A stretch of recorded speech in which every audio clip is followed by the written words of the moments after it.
பக்தர்கள் வெயிலில் காயாமலும் மழையில் நனையாமலும் இருக்க பெருமண்டபங்கள் இருக்கின்றன.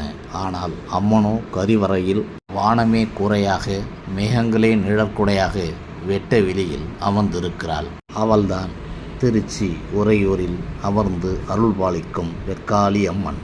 சிவனுக்குரிய மலர்கள் திருட்டு போனதாலும் திருடன் பிடிபட்டும் அவனை தண்டிக்க இயலாமல் போனதாலும் வருத்தமுற்றிருந்த சரமா முனிவரின் கவலையை போக்க கோபத்துடன் திரும்பினார் தாயுமானவர் சுவாமிகள்.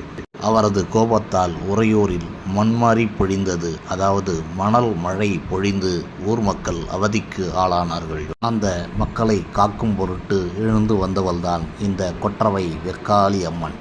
ஈசனிடம் வேண்டி மண்மழையை நிறுத்தினால் மக்களை காத்தாள். வீடு வாசல் எழுந்து வெட்டவெளியில் நின்ற மக்களை பார்த்து தானும் வெட்டவெளியில் அமர்ந்தாள் வெக்காளி அம்மன்.